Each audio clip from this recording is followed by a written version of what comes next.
Az előző videóban megismerted a nőt, aki a lehetetlent vitte véghez. Helen Hetzel, a texasi családanya, aki 50 éven át minden nyereményjátékot megnyert, amin elindult. Hogyan csinálta? Mi volt a technika? Készítsd a jegyzetfüzeted, mert most belevágunk a SPEC módszerbe. Helen rájött, hogy minden egyes győzelme, legyen az a csónakmotor, a luxusautó vagy az álomház, ugyanazt a mintát követte. Ezt a mintát egy betűszóban foglalta össze. S, P, E, C. S, mint select, azaz kiválasztás. P, mint project, azaz kivetítés. E, mint expect, azaz elvárás.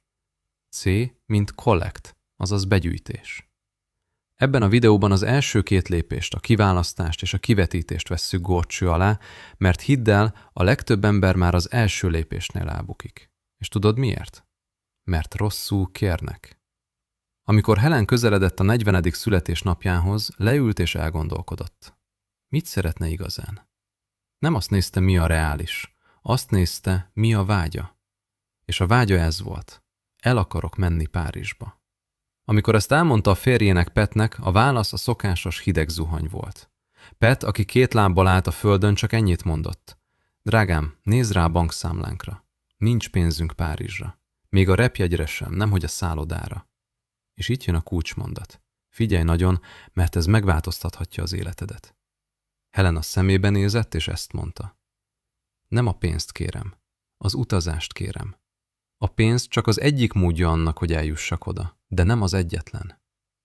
Látod a különbséget? A legtöbb ember azt mondja, szeretnék 5 millió forintot, hogy vehessek egy autót. Helen azt mondta, az autót akarom. Amikor a pénzre fókuszálsz, korlátozod az univerzumot. A pénz csak egy eszköz, a nyereményjáték, egy ajándék, egy váratlan lehetőség. Ezek mind utak a célhoz. Helen szelekciója tűpontos volt, és volt benne még egy csavar. Valójában nem csak Párizsba akart menni. Azt is tudta, hogy a férje és a 3 gyereke nélkül akar menni. Egyedül akart lenni. Sokan félnek ettől. Jaj, ez önzőség. De Helen tudta, ha nem vagy őszinte a vágyaddal kapcsolatban, ha csak azért viszed a családot, mert így illik, akkor a rezvésed zavaros lesz. Ő kiválasztotta Párizs, egyedül, luxus körülmények között. Rendben, megvan a cél, de hogyan éred el, ha a fizikai valóságban nulla az esélyre? Itt jön a második betű. P. Project, azaz kivetítés. Vagy ahogy sokan hívják, vizualizáció. De Helen nem csak ábrándozott. Azt mondta, van egy vetítővászon az elmédben. Látnod kell rajta a filmet, mintha most történne. Hogyan csinálta a párizsi útnál? Lefeküdt, becsukta a szemét, és nem a jegyvásárlást képzelte el, nem. Látta magát a repülőgépen. Érezte a kárpitot az ujjai alatt. Hallotta a kapitány hangját. Hölgyeim és uraim, hamarosan leszállunk a párizsi Orly repülőtéren. Érezte az izgatottságot a gyomrában. Érezte a francia péksütemények illatát.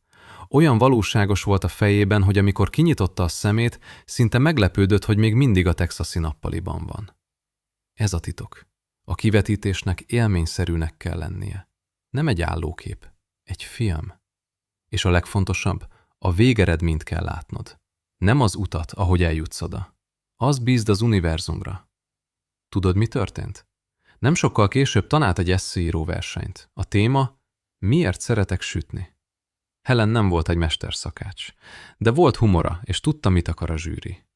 Írt egy vicces szösszenetet, és lásd csodát, a fődíj egy all-inclusive utazás Párizsba. Egy főre. Pontosan azt kapta, amit a szelekcióban kiválasztott, és a kivetítésben látott. Most rajtad a sor. Még ma, miután megnézted ezt a videót, vágj bele. Válasz ki valamit. Ne pénzt kérj. Kérd azt, amire a pénzt költenéd. És legyél őszinte. Tényleg ezt akarod? Csukd be a szemed 5 percre. Játsz le egy rövid filmet a fejedben, ahol a vágyad már megtörtént. Érezd az örömet. Játszd le addig, amíg a szívedben meg nem érzed a nyugodt bizonyosságot. De vigyázz, ha görcsösen ismételgeted, azzal a hiányt erősíted. A következő videóban a sorozat 3. részében megtanítom neked a legnehezebb lépést. Hogyan hidd el 100%-osan, hogy a tiéd, még mielőtt megkapnád. És hogyan gyűjtsd be a nyereményt. Ha készen állsz a folytatásra és tetszett ez a videó, nyomj egy lájkot, és írd meg kommentben, kiválasztottam. Ezzel jelzed az univerzumnak, hogy készen állsz.